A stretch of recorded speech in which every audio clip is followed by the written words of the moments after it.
Bows, TKOs, yeah. Bows, TKOs, we got bows, TKOs, yeah. Bows, TKOs, we got bows, TKOs, yeah. Bows, TKOs. Bows and TKOs, episode 4 coming at you on this beautiful Tuesday afternoon in the Valley. It's getting hot out here, and the fight game's getting hot as we get to 3 massive summer pay-per-views. UFC 290, International Fight Week, my birthday weekend in Las Vegas. UFC 291, your boy and host Shane Gillette will be there in Salt Lake City at the Delta Center. The Delta Center's back. Go Jazz, go. And then UFC 292 in Boston, headlined by the Sugar Show, the local fighter and the greatest bantamweight champion of all time, potentially, Aljamain Sterling. But before we jump in and talk about all the crazy things happening in MMA, fights that have been announced, the PFL action, an upcoming UFC Fight Night card this weekend, let's talk the one and only sponsor here at Bows and TKOs, and that is Fueled Supplements. So if it's not broken, why fix it? That's the inspiration behind Fueled Supplements' newest product, creatine monohydrate. So why take creatine?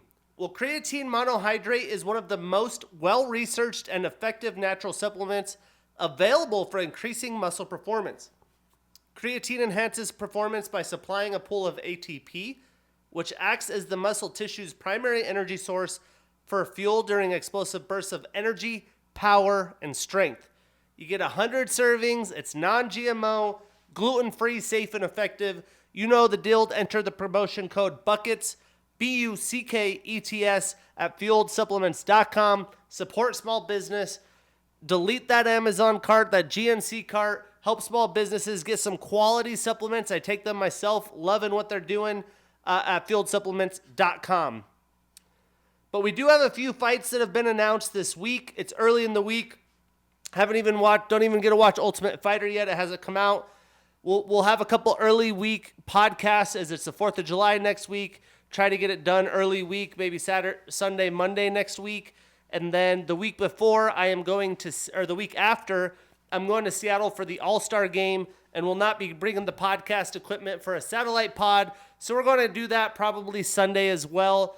Typically doing Tuesday recording sessions, drop the pod on Wednesday. So some earlier pods coming up the next couple weeks for episode 5 and 6 of Bows and TKOs.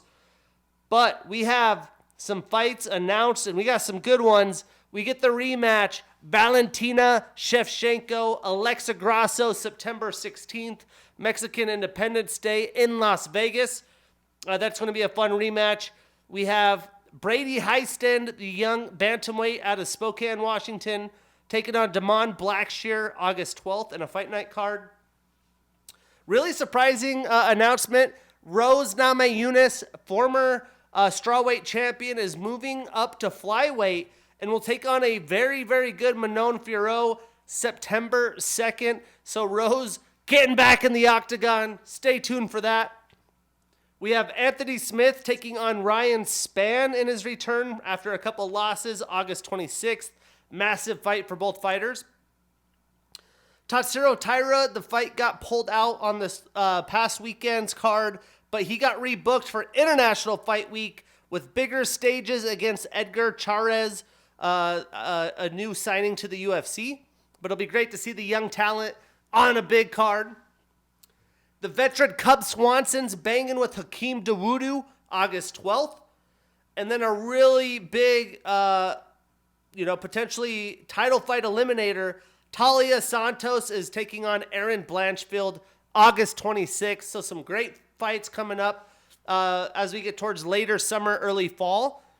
And also, because he's a 307 Wyoming alum, we got Bellator fighter Bryce Meredith, who trains here locally in the Phoenix area, taking on Alberto Rodriguez for Bellator 298, August 11th in Sioux Falls, South Dakota. Bryce looks to keep his undefeated record going to climbing up to stiffer competition Really excited to see him back in the octagon. But PFL action this past weekend, I tuned in. Some solid fights, some good finishes for PFL, and a little bit of drama. You know, the UFC is not the only one with drama and some craziness, as the PFL really pulls out of its drama bag this weekend. But in the main event, ex-UFC fighter OAM Olivier Aubin Mercier with a round 3 knockout via knee, a vicious knee, against fellow Canadian Anthony Romero. Huge win for him. He's booked in the playoffs. Sadibou C talked about getting a viral knockout. Well, he got one in round 3 with a spinning back fist knockout over Shane Mitchell. So awesome highlight victories here. We had Shane Burgos in a really weird fight. Went to wrestling, grappling. He needed a finish to book his chance in the playoffs. Yamato Nishikawa is one tough dude, though. He took a lot of damage, a lot of grounded pound, but not the typical Shane Burgos we're used to seeing. He gets a unanimous decision victory, but falls short of the playoffs until he doesn't. The PFL had ruled, according to their contracts, you have to put forth the best effort. 2 fighters did not. They classified they suspended both fighters. Because of that, one of the fighter loses points and insert Shane Burgos into the PFL playoffs. I mean, I didn't watch the fight that they called not up to standard. I've never heard this in the history of the PFL since they've done the regular season playoff format.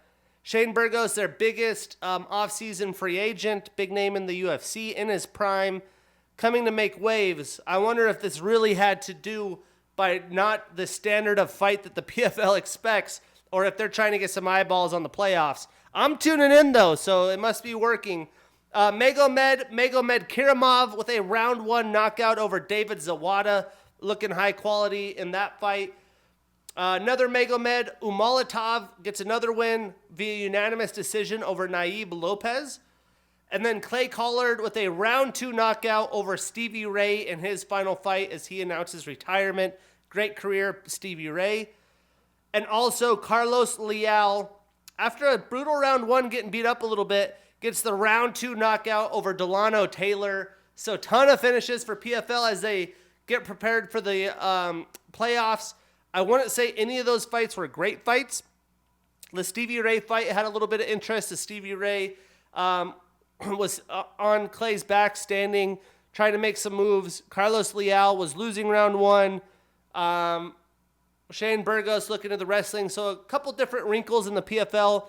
Not like high-quality fights like we see in the UFC, but still a good weekend for them.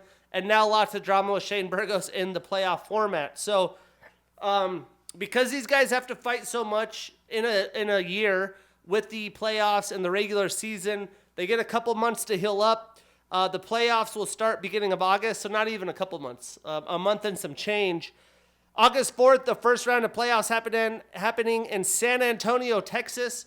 We got Bubba Jenkins versus Jesus Pinedo, who had the huge elimination fight over last year's featherweight champion, Brendan Loughnane.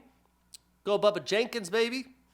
We got Josh Silveira versus Ty Flores. Gabriel Braga versus Movlid Kubuliev. Martine Hamlet versus Impa Kasanganay. And then we have 2 different playoffs happening back-to-back weeks in Madison Square Garden, August 18th and 23rd. We have Larissa Pacheco versus Olena Kolesnik. Dennis Goltsov versus Joyder Heiderman. Marina Mokatina versus Amber Liebrock. Henan Fieta versus Marcelo Nunes. Clay Collard versus Shane Burgos. That's going to be a fantastic matchup. That's the one I'm circling. Magomed Kirimov versus Magomed Umalatov. That's another quality matchup. OAM versus Bruno Miranda. And Carlos Leal versus Sadibou C. So some very interesting matchups going on here. But enough about the PFL. Let's talk the big dogs. UFC Fight Night Jacksonville. Didn't do very well on the picks this week. I went 4-6 overall. But since we started Bows and TKOs, we're 22-14 plus 8 on the year. So not mad about it. And I love, again, when the fight night cards are outside the Apex. You get to see other cities show out. Jacksonville was blessed with a massive UFC card during COVID. They were the ones that kept the UFC going in the States, Jacksonville, and then they'd go to Abu Dhabi.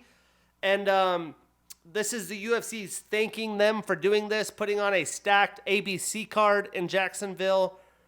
And I will say there was fans there early, which is impressive. When people are there, the prelim gang, showed up for 5+ hours of UFC action, paying those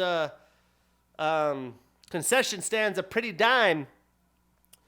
They were booing every time the fight was just not a straight brawl. As a real UFC fan, when wrestling was the dominant martial art and was a staple of the sport, I do not have time for this. I was getting upset watching back some of the fights, watching the fights live. Quality fights that were in good grappling exchanges, they're immediately booing, they're making all the noises, and I witnessed this in person when I saw my first Bellator card in Tacoma, Washington, and I was like getting upset. These are clearly non-real fans that just want to see someone get knocked out, blood, chaos the whole time. If not, they're booing. Why pay the price of admission? That is part of the sport. Get the hell out of here. Let someone else come in. The shit was driving me nuts. Just loudly booing, making a big scene. They want to be heard. Like, oh, you suck. You're a wrestler. And I just, oh my gosh, that shit drives me nuts. I was driven AWOL. So, besides that amazing card and a fight that we did not break down that showed out, we had a amazing, just straight scrap. When we talk about fights, you know, I'll say a scrap, I'll say a brawl, that's a banger. This looked like a backyard brawl. Cops got called. Just straight chaos between Trevor Peek and Chepe Mariscal. I am still shocked this did not get fight of the night, but sometimes when you fight that early on the card in the prelims, you don't get the love you deserve. But one hell of a scrap. That was a real scrap. It did not look like textbook fighting, but golly, did it entertain. We had Mateusz Rebecki with a very impressive round 1 knockout over Loik Radzhabov. So not two finishes, one finish, one fight of the night contender of just straight back and forth chaos. I can't believe with how much energy and effort Trevor throws behind his strikes that he did not gas out himself. But yeah, I was definitely just giggling through most of that fight. And then, like we mentioned at the top, Tatsuro Taira, that fight did not happen. Cledson Rodriguez weighed in a few pounds over. The fight was called off. I think it was like 3 pounds over, so a good amount. Apparently, they did not want to deal with that. So, we're going to start in the prelims. We had Cedriques Dumas with a unanimous decision over Cody Brundage. And, you know, I picked Cody, so started my night with an L. DC nailed it. What I saw from Cedriques in his first UFC fight, I was like, man, this guy is going to have to go to the gym, and he's got a long ways to go. But the version that we saw, I mean, let's look this up. How long was this? I want to say it was probably close to a year in between fights. So Cedriques, young cat, 27, 8-1, came from the Contender Series and Icon FC, the Game Bread promotions. He lost to Josh Fremd March of this year. Dang. So not even that long ago. 3 months later, looks like a completely different fighter, is shucking the takedown attempts, is going and battling the cardio, getting his own offense and looking confident in the ring. And I will say this has to be a mental game. Majority of fighting is mental.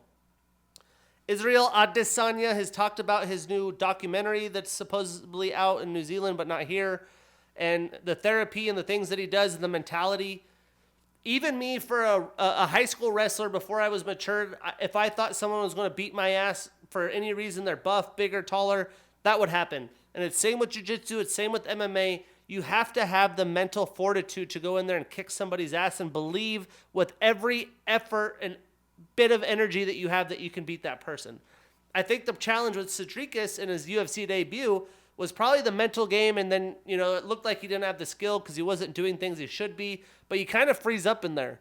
You know, we saw this with Irene Aldana in the Nunez fight, if you ask me. But he's taken on a solid Cody Brundage. I picked Cody Brundage because I thought he would wrestle him and easily just control the fight. 2 seconds in, boom, massive blast double. And I'm like, okay, here we go. This is exactly what you expect. And Cedrikas gets back to his feet, wears on Cody. Cody took this short notice, did not look to be in the best shape, was pretty gassed by the first round, and was kept in the first round, pulled for the guillotine twice. And he is quoted saying he thought he lost his last fight because he pulled guillotine. It put him in a bad spot. He lost the fight. So I don't know if he just loves to train that and that's just an automatic trigger for him. But especially in MMA, the guillotine can be tricky. You can put yourself in really bad situations when you think you're putting yourself in a good situation. Even myself, who trains in gi jiu-jitsu, it's like, do I sprawl? Do I try to control this, grab onto a part of the gi, or am I going to go straight guillotine? If I don't get it, he's on top. I have to get my guard back. There's just a whole series of things that happen, and the guillotine has been the haunter of Cody Brundage, to say the least. But I was massively impressed by Cedrikas. You got to give him credit. I would almost bet my money on it. A lot of it had to do with the mental game. In 3 months, you could not learn. You could go to the gym 3 fucking times a day. You're not going to level up the way we saw him level up. So bravo, love to see it. When we break down the stats, Cody landed only 31 total strikes, 3 of those significant. He did have 2 takedowns and 4 attempts, the submission attempt and a reversal, while Cedrikas landed 77 total with 17 significant strikes and 2 reversals of his own. So Cedrikas starts a new winning streak, gets his first UFC win. He is 2-1 in the UFC and looks to be a very competent fighter, and a whole different story from the first fight. Meanwhile, Cody's in a tough spot. He extends his losing streak to 3. He is 2-4 overall in the UFC. And I bet you he wish he didn't take this on short notice. But he probably saw the same stuff we saw, was like, oh man, come on, give it to me. I just ate pizza last night, I'm chilling. But where do these young guys go next? I would love to see Cedrikas versus Nick Maximov, who's coming off a couple tough losses. I think very highly in Nick, but that'd be a great matchup. And for Cody, if he is still in the UFC, he could take on Christian Leroy Duncan, who we just saw fight recently, new to the UFC, coming off an L. That would make sense to me. Then moving on, another fight I got wrong. The UFC Young Gun debuter Joshua Van with a split decision victory over Zhalgas Zhumagulov. And I will say this. Zhalgas is a quality fighter. He has a little dog in him. He has enough textbook fighting skill when it comes to boxing and just really everything. Wrestling, power. He is a mixed martial artist. He deserves to be in the UFC. His last 3 losses, split decisions. Joshua Van, Charles Johnson, Jeff Molina. They literally looked like the same exact fight. He lost to a TKO against Manel Kate before that, and 2 UDs, Raulian Paiva, Amir Albazi. These are very, very quality names. They all look the same. It's like he doesn't understand the scoring system, because he does take chances in here. He does throw.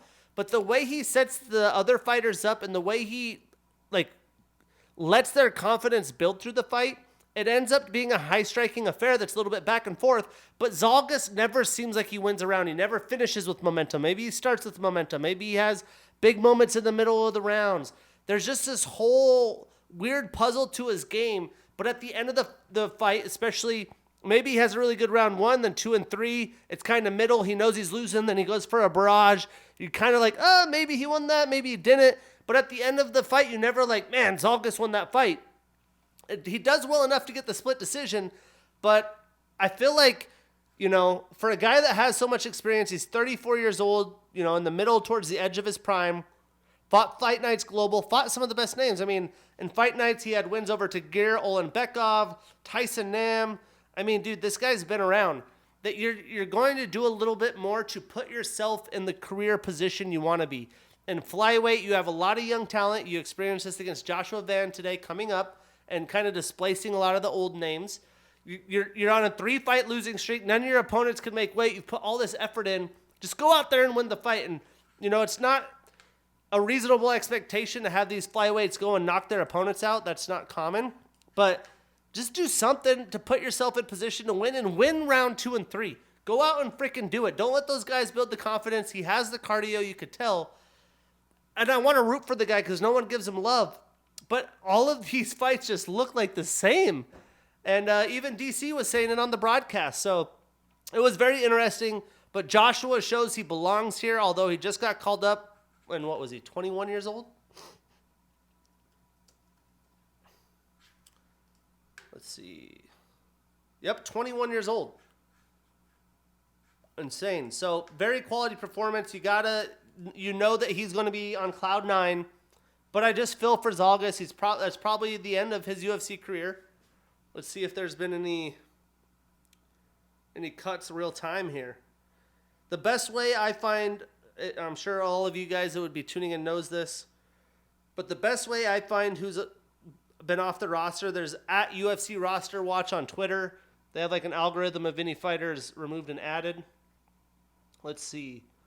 Bunch of guys added in a week. Nope, so nothing today. So 20th, it usually happens today, but it doesn't look like anything recent. So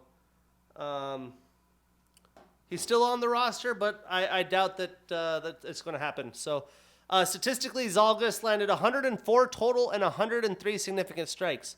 Over the course of 3 rounds, that's great numbers, right? He only had 1 takedown in 5 attempts, so not very successful there. And Joshua landed 131 total strikes, 120 of those significant, and he was 0 for 2 in takedown attempts himself.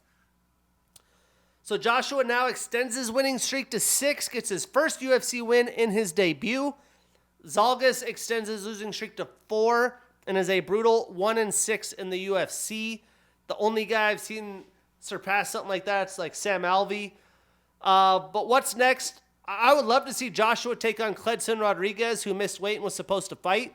So if he can make weight, turn things around, Tatsuro's already been booked. That would be the fight to make. And for Zalgas, if he is in the UFC, Victor Altamirano, he's going to have to fight his way through these young, talented guys to get back on track. And then we had an amazing fight between 2 very, very talented women with a ton on the line. Tabitha Baby Shark Ricci with a unanimous decision over Jillian Robertson. And this fight really played out the way I expected it to. I thought it would be tooth and nail, a dog fight.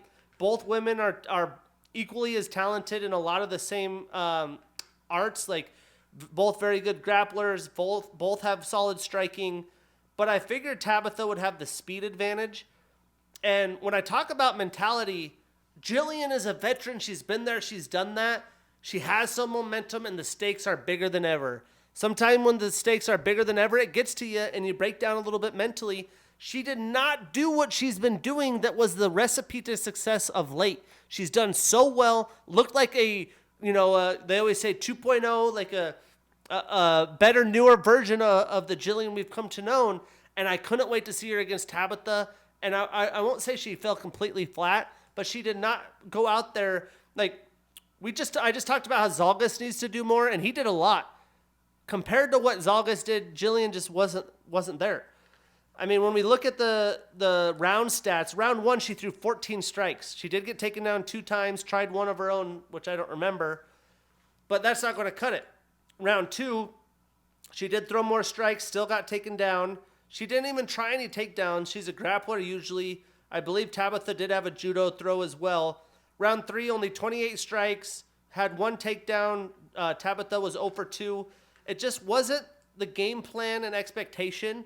And we did get some insight into this because if you don't know, her coach is Dean Thomas. Dean Thomas is one of the coach analysts on the production. And they even talked to him after it, and you could tell, they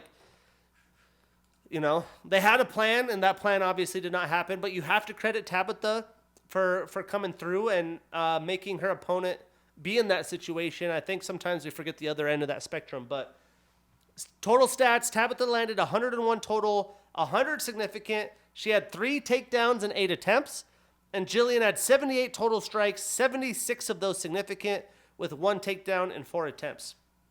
So not a complete just clunker by any means, but from what we've seen of Jillian lately, it's just like, golly, man. You want to feel for her. She's literally fought anyone who's anyone in women's MMA, has been forced to, has had the complex road and path. She's just now in her prime at 28. You know, she just beat Rodriguez, Agapova by submissions, has fought J.J. Aldrich, Miranda Maverick, Talia Santos. I mean, she's been everywhere. But this past calendar year looked so good in her return to strawweight, and you just wanted to see more. Either way, Tabitha extends her winning streak to 4. She is 4-1 in the UFC. She moves up 1 spot in the rankings to number 14. And Jillian has her 2-fight winning streak come to an end. She does start a losing streak. I mean, Tabitha's clearly ready for the cream of the division, the creme de la creme. I think, depending on what Virna Jandarova's reason for pulling out, I'm assuming was injury, that would be an ideal matchup for her. A veteran who's been there, done that, fought some of the best, beat the best. I like that matchup. I know Mackenzie Dern had been calling for Rose Namajunas. Clearly that's not happening. She's changing divisions. So why not Mackenzie Dern? You know, they're both Brazilian. Maybe they don't want to fight each other. I'm not too sure what that relationship looks like. But that would be probably the best stylistic matchup and the best for the fans. We're ready to see Baby Shark enter the deep waters. You know what I'm saying? And for Jillian, how about a matchup with Michelle Watterson, the karate hottie? She's been on a struggle. I'm surprised these two haven't fought each other. That would be almost a must-win for both women, especially Michelle Watterson. But yeah, so started the night with 2 L's, got the dub with Ricci. Moving on, we had Randy Brown with the unanimous decision over Wellington Turman. I did pick Wellington in this fight. And kind of like the previous situation, not really, I guess, but looking at this, I was just so confused. A guy in Wellington who has moved weights, right? This is his return to welterweight from middleweight. The challenge is he's fighting probably the biggest framed welterweight. So probably where they thought they would have the advantage in this fight, they didn't get the fight they needed. But you're telling me your game is to just sit there and clinch somebody, not even offensively throw strikes and elbows in the clinch, just try to control wear on the guy to open up some striking. I was just a little scratching my head from what I've seen with Turman, and obviously he trains with Glover and Alex Pieta. I don't know, man. Going to the clinch, attempting messy takedowns, late in the fight, not early, just didn't seem like the best path to victory against Randy Brown. But he did eliminate a lot of the power and distance control that Randy possesses. Statistically, Randy landed 78 total strikes, 64 of those significant, and he had 2 takedowns of his own, which is kind of surprising. Wellington did land more in volume, 96 total, 55 significant, so less significant, more volume. But he was 0 for 5 in takedown attempts, and I thought that would be something that he would try to do early. Yeah, I understand the clinching, but I would expect some dirty boxing, some knees, some Muay Thai clinch, some elbows. It was just pummel, tar each other out, sloppy takedown attempt. It wasn't what I expected. Moving on, Randy starts a new winning streak. He has an impressive 5-1 since the beginning of 2021, and Wellington extends his losing streak to 2. He is 2-3 since the beginning of 2021. What's next? Give me Randy Brown, Muslim Salikov. We just saw him fight. I think that would be a blast of a matchup. And give me Wellington versus Matt Brown, the veteran, or Andre Fialho. Either way, I'm going to be tuned in next time these guys step foot in the octagon. Then we had the prelim headliner. Still shocked that this was in the prelims, but regardless, we had Neil Magny, got the dub here, with a split decision victory over Phil Rowe. And a lot like the last fight, you're going to tell me all this smack Phil was talking about is like, there's so much film on Neil. I know exactly who he is. I got the game plan to get the dub. I know exactly what I can do and how I can win. So you're telling me you're going to go on the cage and clinch up against a guy who lives off of clinching people and outpaces you, outvolumes you, outcardios you, and try to win that way. You're not going to keep distance, try to outstrike Neil, where, especially early in the fight, when they were striking, he had better boxing. He was crisper. He was more powerful. He had it all. That's your game plan? So I'm not an MMA coach. Not anywhere close. I'm not trying to say that I am. But if Phil Rowe was my fighter, that is the last thing. And who knows? Maybe his coaching gave him a completely different game plan. And, Neil the mental game. Again, a lot of it's mental. You got to believe in your coaching, believe in the process, all that hard work you did, and maybe that wasn't the case. Because Neil Magny's a dog, and nobody ain't trying to mess with them. But yeah, Neil was smiling. All right, let's do this thing. Let's do it this way. I'll try to get some combos once we break up, cover, half the distance of the octagon to get my shots landed. And that's exactly what happened. Neil landed 109 total strikes. Only 29 of those were significant. And he was 0 for 3 in his own takedown attempts, so credit Phil there. Phil landed 51 total strikes, 34 of those significant. With a takedown, he was 1 for 2. He had 2 attempts. So Neil starts a new winning streak. He moves to 3-2 since the beginning of 2022. He's active. He's doing the thing. He doesn't get a move up in the rankings, fighting an unranked fighter. And Phil ends his 3-fight winning streak and starts a new losing streak. He is 4-2 in the UFC. Still plenty of time for Phil Rowe, but golly. So we all know Ian Gary's been calling for Neil Magny, and Magny mentioned it post-fight interview. If Ian beats Neil, though, with Neil so much higher in the rankings, which is funny because Neil Magny beat Jeff Neal. That's not going to happen if Ian wins that. They're going to give him a better, higher ranked fight. So I don't think that's really realistic. I would expect Neil to let the division shake out a little bit. We have fights like Luque versus RDA, Sean Brady, Jack Della Maddalena. Golly, can't wait for those fights. Then the Ian Gary fight. So I could see him taking the loser of one of those. And for Phil, a fight with Jake Matthews, that's the fight to make if you ask me. So solid prelims, some questionable things, not a lot of judging issues or drama that we've dealt with lately. And before we break down the main card, that's one thing I'll say is, especially with Bellator and PFL happening a lot of recent and me watching all three, I think that those other promotions just don't make the issues an issue. They move on and no one says anything. There was a couple of those stoppages in the PFL that I would have been like, those were early stoppages. And they just moved on. The announcers are all ex-UFC fighters. They don't say anything. Where if there's anything under a microscope that happens in the UFC, John Anik, Joe Rogan, or even the Fight Night people, Paul Felder, whoever it is, they're going to point it out. Dominic Cruz is like, yo, what the hell? Where I think of these promotions, that never happens. And besides the quality of fighting being a lot less, I feel like the production is the biggest glaring hole. I come from a journalism background. I'm trying to do a production. I got my custom table, got the wallpaper, got the camera, changed the mics. I'm trying to put out a quality show, and I feel like the UFC is so much further ahead. And I like the names that are broadcasting in the PFL, but they don't have the energy. They're kind of meh. They're kind of dry, and they don't point those things out. So, of course, you're not going to see those drama points that we see in the UFC every week because they don't point it out. They may not have the IQ. I mean, of course they have the IQ. They're ex-fighters, but they're not thinking about those things in the live moment or wanting to bring it up. And the UFC, they do. So maybe it's becoming a big cause of concern because we're so dramatic on it. That's kind of how I'm leaning, as I've seen, quite a few weeks of this now in a row, because those would have been commented on as early stoppages in the UFC, but pretty clean slate for the most part, just the booing ass boo birds in Jacksonville. If you're a fight fan, man, these guys don't get paid enough for you to come in there and boo on their ass, especially if they're wrestling. Chill. Can we all chill on that? The main card. How about All In Brendan Allen with a first-round submission via rear naked choke over Bruno Silva? What can I say? I mean, if I'm Brendan Allen, I'm not going to sit there and trade with Bruno Silva. He talked about wanting to be one of the best knockout artists. He's been knocking people out. He's been doing his thing. Bruno Silva is dangerous. Well, Brendan didn't know it. He showed he was all in Jacksonville, man. He went anywhere Bruno wanted.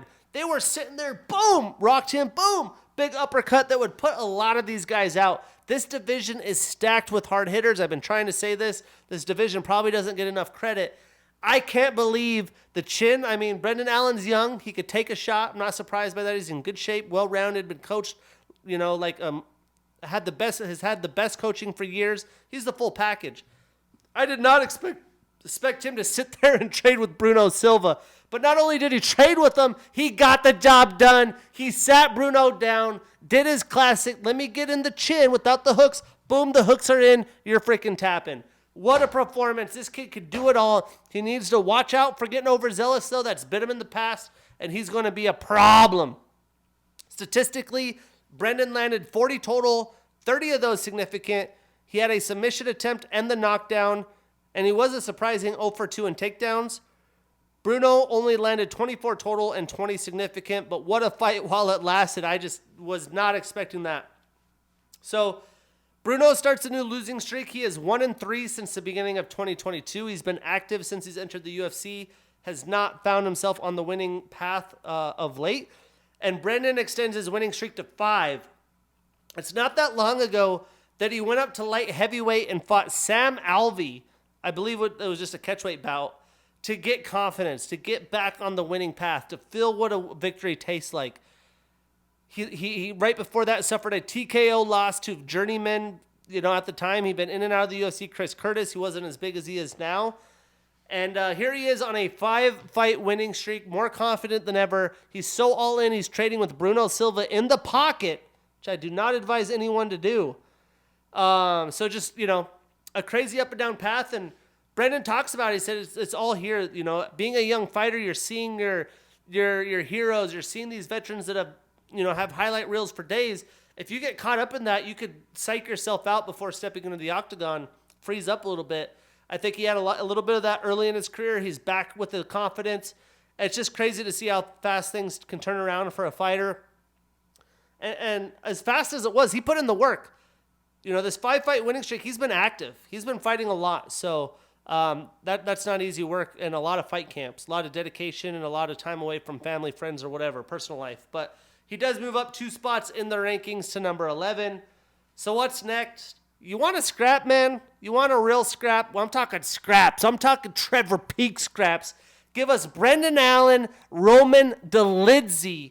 Again, if Brendan fights there, though, I would suggest the game plan not being to sit in the pocket with the hooks of Roman Dolidze, boy. Golly. But that would be a must-see affair. And then a matchup with Joe Pfeiffer and Bruno Silva. Let's make it happen. Be like Joe, Bruno Silva, trying to get the finishes. Those are the fights to make.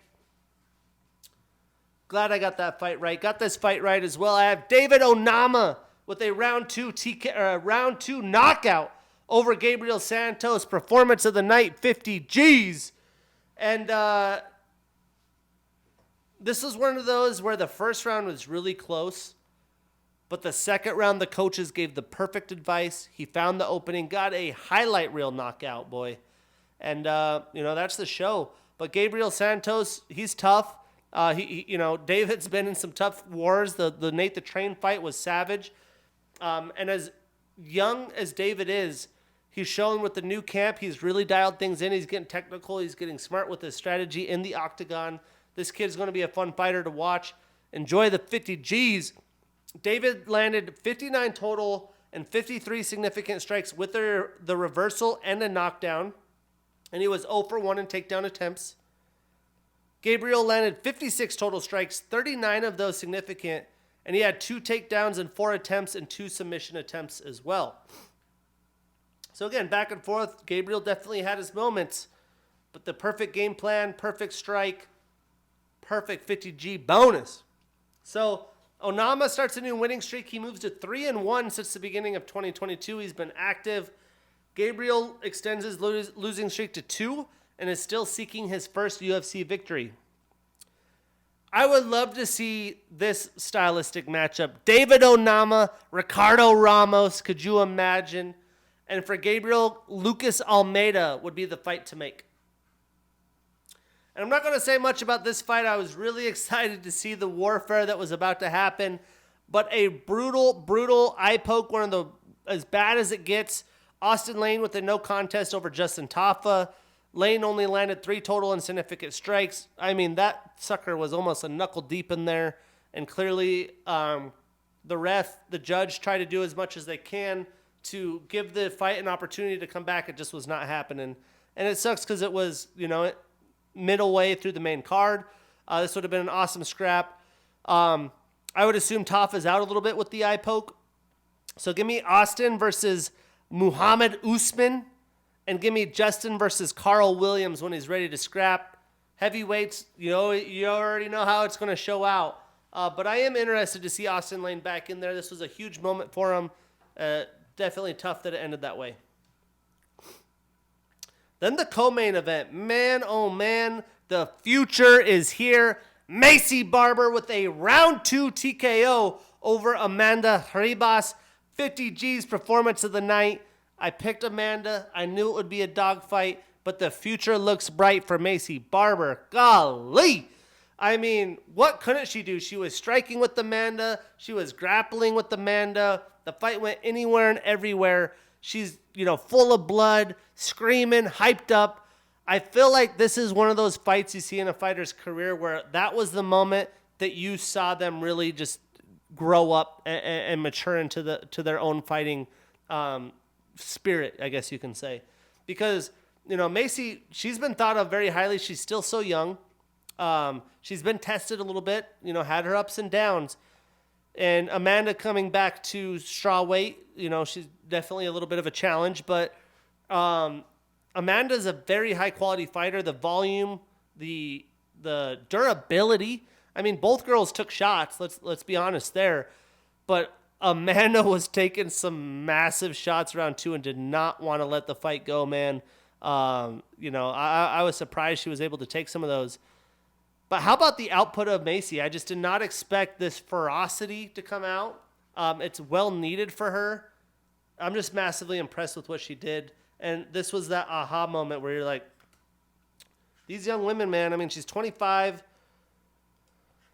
Let's see, she coming off wins against Andrea Lee, Jessica Ai, Montana De La Rosa, Miranda Maverick. In her UFC career early on, she lost Alexa Grasso in 2021. She asked for that rematch. I don't think it's time for that right now. But she's cruising, man. And she's going to be a problem for anyone in this division. I just can't believe how good she looked in this fight. I mean, she took it to a very talented Amanda Ribas. Round 1, things were close for the early part, but she was landing shots. And like they were saying, once she, I don't know, I'm guessing broke her nose with the elbow, it was bloody. She just kept coming. It's like, I know that I'm going to continue to mess up your nose. You're not going to be able to breathe. It's going to hurt. You're probably going to lose the calm, cool, collected mentality in this fight, get a little overzealous, and I'm all here for it. In the second round, when she saw her rock, she just kept coming. And a lot of the times you got to be hesitant to doing too much and gassing yourself out. But Maybe was not going to let that happen. She literally knew after that elbow, I have a chance to change my career right here. I'm going for it. The future is now. Bravo, Maybe Barber. Statistically, Maybe landed 93 total strikes, 81 of those significant. She went 0 for 1 in takedown attempts. And Amanda landed 43 total and 35 significant strikes with 2 takedowns of her own and 3 attempts. So Maybe extends her winning streak to 5. She moves up 3 spots to number 8 in the rankings. Amanda starts a new losing streak and is 2-3 since the beginning of 2021. So a little bit of a tough stretch. She's fought both in strawweight and flyweight. She stays in the strawweight rankings 2 spots to number 11. So it'll be interesting to see what division she chooses to fight in. I'd love to see Maybe continue to climb up. I put this in the Matchmaker Monday, give her Lauren Murphy. And for Amanda, I'd expect her to stick at strawweight. So how about a fight with Angela Hill? That would be a great matchup for her. And that's if she stays at strawweight, but we'll see either way. Amanda Ribas will be coming back. And then I did pick Josh Emmett in the main event, but I am not surprised. I knew I was taking a chance. He's an underdog. Ilya is a fucking problem.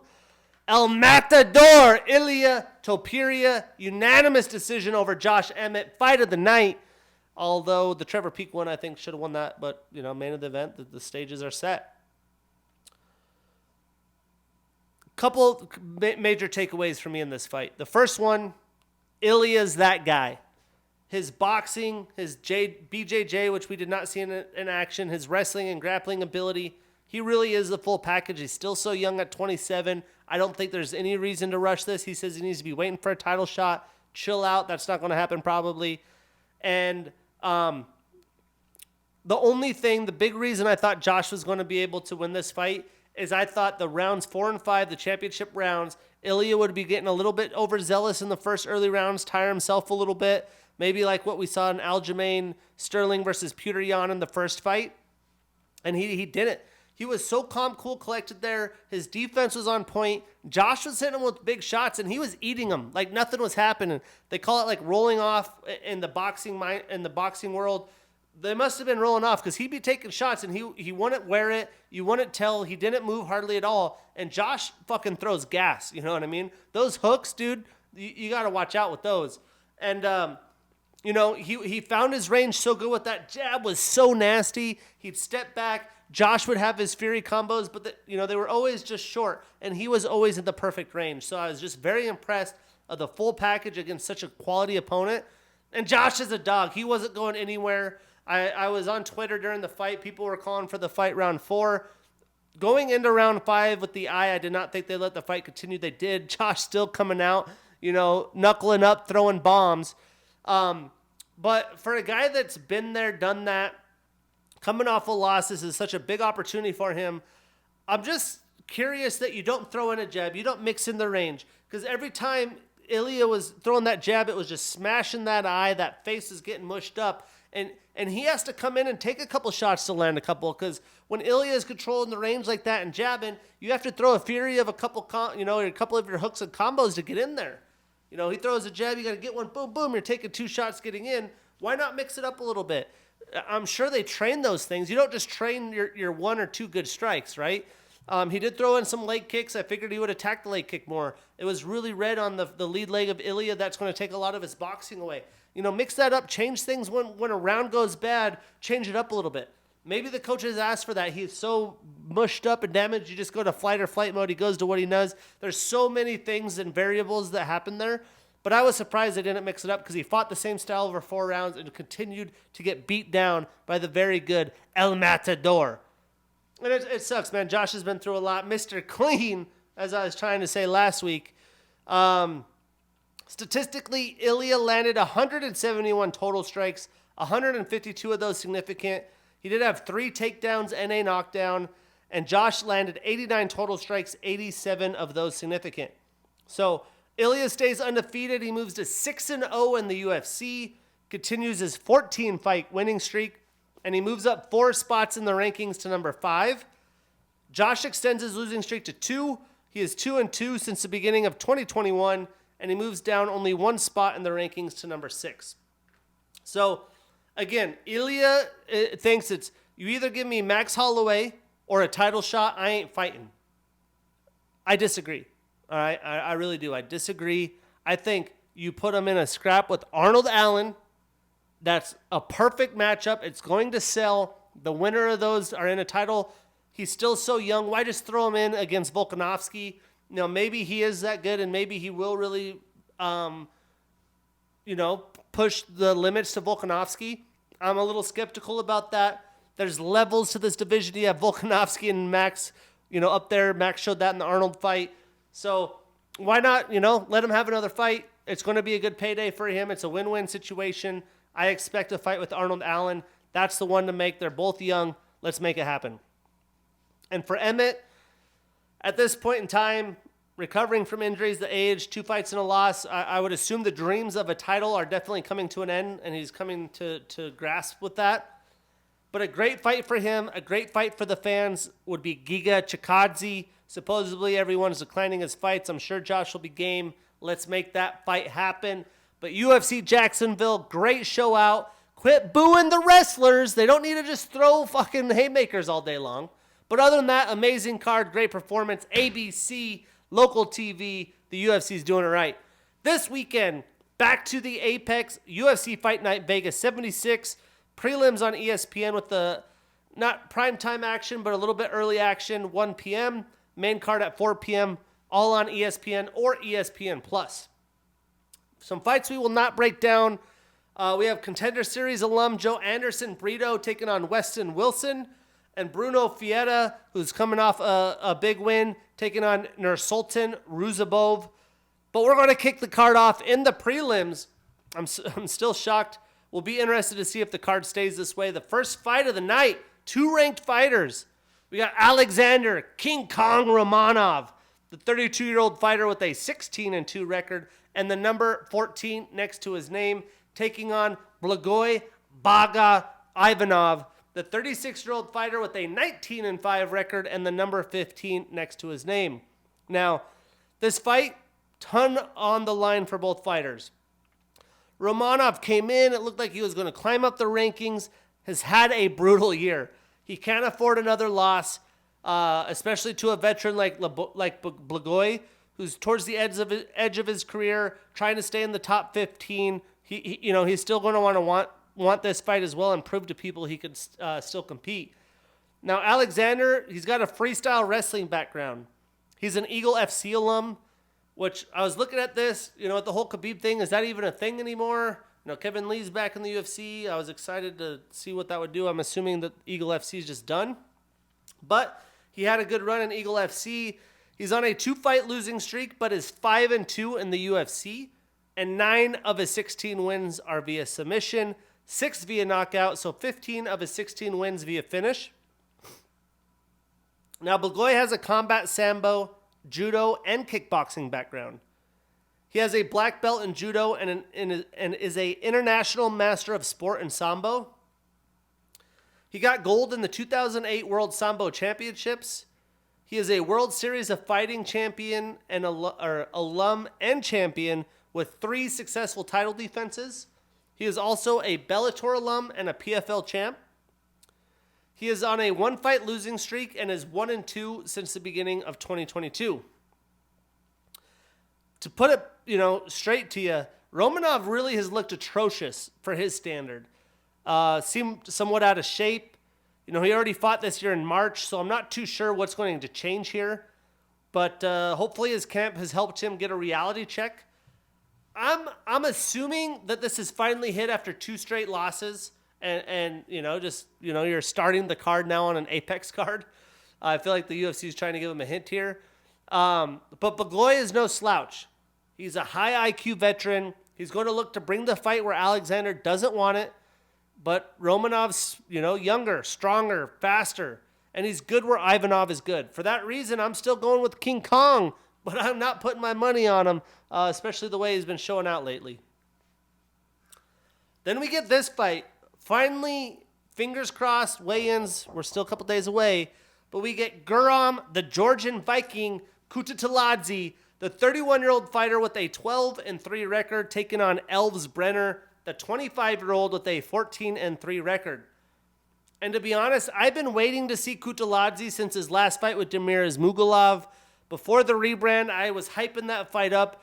When you see 2 crazy strikers that have that unorthodox style go to magic, I felt like I was watching Dragon Ball Z, like, It was so much fun, such a high-quality fight. I was craving more Ismagulov fights, more Kutateladze fights. We're getting Guram this week. And, he's pulled out of some fights lately. So, again, until I see it actually happen, I'm a little skeptical. But this is a great matchup. Guram is on a 1-fight losing streak.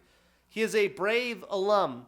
He is 1-1 in the UFC, but has a win against a very good Mateusz Gamrot, and 7 of his 12 wins are via knockout. Now, Elves trays out a shoot box Diego Lima. He's on a 3-fight winning streak, and 11 of his 14 wins are via submission.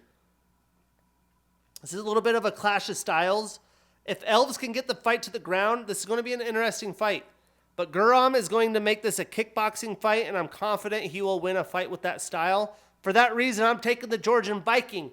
I'm putting him on my parlay. We marking that ish down, and we getting that bread. Moving on.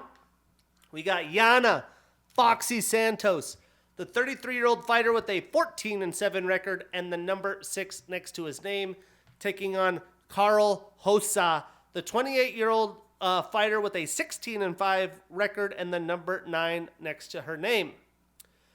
This was a short notice changeup as Yana was supposed to fight Macy Chiasson, but Carol is saving the day, and this is going to be a solid matchup regardless. An important one for Santos, who's coming off 2 very tough losses and has showed a lot of promise. Yana has a Taekwondo, Muay Thai, and Gado Jitsu background.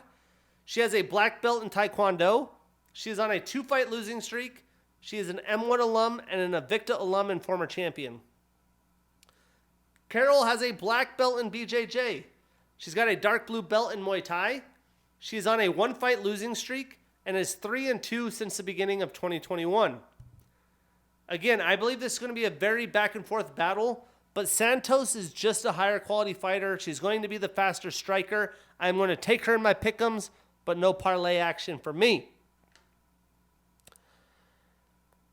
And I don't know. I want to say the moment we've all been waiting for. I doubt we've all been waiting for this, to be honest, though. But I am really excited to see the return of Kevin, the Motown Phenom Lee, 30-year-old fighter with an 8-7 record, taking on Renat, the Gladiator Fakhretdinov, the 31-year-old fighter with a 20-1 record.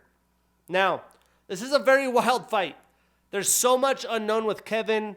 He showed good flashes early on in the UFC. He's just now hitting his prime at 30, which is crazy to think about. But he hasn't fought since March of last year. He fought a very old Diego Sanchez and hasn't fought in the UFC since August of 2021. So, where he didn't look very good and tested positive for Adderall. So it's been a long, tumultuous experience. And it's like putting your chips in a roulette table. We have no idea what version of Kevin Lee we're going to see. But with so much on the line, I would assume we're seeing the best in prime version of Kevin Lee. The challenge is Renat is very good. He's a new talent to the UFC, but not a new fighter by any means. He's got great striking and looked good in his last fight against Brian Battle.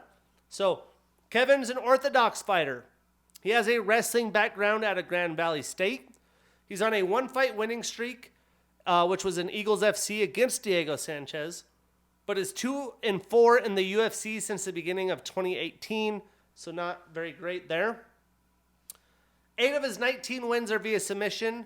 3 of his 7 losses are also via submission, and he has a 3-inch reach advantage in this fight. Now, Renat trains out of ATT. He's on a 19-fight winning streak. 11 of his 20 wins are via knockout. He has a 3-inch leg advantage, and he is 2-0 in the UFC. I really do think Kevin's path to victory is going to be grappling, but unless he can not only take Renat down, but pass his guard, be active, land, ground, and pound, like getting someone down is a challenge enough, especially with the cage, but a lot of guys take them down, they sit there, they're kind of playing a chess match. You got to be active. You got to go throw strikes. You got to be willing to get in some submission attempts, pass that guard, and get the job done. Renat's definitely going to have the striking speed advantage, I believe. This is just going to be an advantage for Fakhretdinov. He's fresher. He's fought recently with good UFC activity. He trains with a bunch of studs at American Top Team. For that reason, I'm taking Renat, but avoiding it on a parlay. Then we got the main card. We got Ismail Marreta Bonfim, the 27-year-old fighter with a 19-3 record, taking on Benoit, the God of War, Saint Denis, also 27 years old, but with a 10-1 record. Now, Ismail, he's been showing out since the Contender Series. He really showed out against Terrence McKinney, that flying knee in January. I expect a lot of that same action here, especially with Benoit, who's going to be willing to trade shots, go back and forth with him. This is going to be a high-paced fight, a crazy fight early on, and I would be surprised if it went to decision. Ismail's on a 13-fight winning streak. He's an LFA and Jungle Fight alum. 9 of his 19 wins are via knockout, and all 3 of his losses are via submission. Now, Benoit has a black belt in judo and a brown belt in BJJ. He's on a 2-fight winning streak and is 2-1 in the UFC. He's a Brave alum. 8 of his 10 wins are via submission, and he does have a 5-inch reach advantage. If this goes to the ground, it's going to be an interesting matchup. That's for sure. But Ismail has 3 losses via submission way early in his career. I don't think that's a glaring weakness at this point by any means. He's shown he's good on the ground. I think he's more of an all-around sound striker or sound fighter, but a way better technical striker. For that reason, I'm taking Ismail I am putting him on that parlay. We are marking it down, and we getting that bread. Moving on. We got Max Payne Griffin, 37-year-old fighter with a 19-9 record, taking on Michael Morales, the 23-year-old undefeated stud at 14-0. And I think the UFC put this on the main card so we know who Michael Morales is. It's a measuring stick fight for Michael against a tough veteran who has looked the best version of himself lately. Now, Max has a first-degree black belt in kickboxing, a black belt in Bok Fu. He's an Ultimate Fighter alum. He's on a one-fight winning streak and is 3-1 since the beginning of 2021. And 9 of his 19 wins are via knockout. Now, Michael is undefeated on a 14-fight winning streak. He is 3-0 in the UFC. He's a Contender Series alum, and he does have a 3-inch reach advantage. 11 of his 14 wins are via knockout. Now, Michael has steamrolled everyone in the UFC thus far, including tough fighters in Trevin Giles and Adam Fugit. I believe that Max is going to be his toughest test for sure at this point. I think he's going to push him, force him out of the game plan he has a little bit, but I'm not betting against the striking and power of Michael. I did the veterans a couple times last week. It burned me. I'm taking Michael Morales, but I'm avoiding this on a parlay. And then in my mind, the fight of the night, the should-win fight of the night, we got the guy that I was talking about, Damir Ismagulov, almost retired. He ain't retiring. He's 32 years old with a 24-2 record and the number 13 next to his name, taking on Grant KGD Dawson, the 29-year-old fighter with a 9-1-1 record and the number 15 next to his name. Now, like I said, this has fight of the night written all over it. I'm stoked that Damir is actually not retiring. He's just in his fighting prime. He's been putting on a show in the UFC this past year against very, very technical fighters, and Grant has looked the best version of himself. At 29, barely entering the prime. Now, Damir is an M1 alum. He's also a former M1 champion with 3 successful defenses. He was the 2017 M1 Global Fighter of the Year. He is on a 1-fight losing streak, but before that was on a 19-fight winning streak. He is 5-1 in the UFC. 12 of his 24 wins are via knockout. Now, Grant trains out of American Top Team. He's a Contender Series and Titan FC alum. He is on a 10-fight winning streak, but had a draw in between those, so technically not, but I'll keep it at 10. And 13 of his 19 wins are via submission. Again, Grant looks to be the best version of himself right now as he enters his prime, but he is taking on a striker that is a little bit of a higher level, if you ask me. He really has good grappling defense. He's got good defense in general, good wrestling. So a lot of the places where I see Grant wanting to bring the fight, Damir is well experienced and has very high level defense plus offense when it comes to striking. I believe Grant has done well with his striking to open up the takedowns. That really has put the fight where he's wanted it. But the only person to do that to Damir was a very, very good Arman Sukarian. But that was clearly the game plan. It's like, I don't care how many takedowns this guy defends. I am coming at him, and that's what I'm going to do. I don't think Damir lets Grant Dawson do that, and I don't think Grant makes that his only option. For that purpose, I'm taking Damir. I am putting him on a parlay. I am marking him down, and we getting that bread. Moving on. We got Sean Strickland, the 32-year-old fighter with a 26-5 record and the number 7 next to his name, taking on Abus Magomedov, the 32-year-old fighter with a 25-4-1 record. And I'm not going to act like I'm an expert of Abus at all. The UFC apparently thinks highly of him after the win against Dustin Stoltzfus, an older fighter at the edge of his career. So now he is main eventing. This caught everyone off guard against Sean Strickland, who's coming off a massive win against Nasruddin Imavov. So make it make sense. Sean, he trains out of Extreme Couture. He has a brown belt in BJJ. He is a King of the Cage alum and former champion. And he was the 2020 Comeback Fighter of the Year. He's on a 1-fight winning streak and is 2-2 since the beginning of 2022. and 10 of his 26 wins are via knockout. Abus is on a 3-fight winning streak. He has a luta livre fighting style. He's 1-0 in the UFC. He is a PFL alum. 14 of his 25 wins are via knockout, and 2 of his 4 losses are via submission. I'm sure Abus is going to have his moments here, but Sean is such a tricky fighter with the stance that he has, the defense that he has, the jab that he has. He continues to come forward, does have a high chin.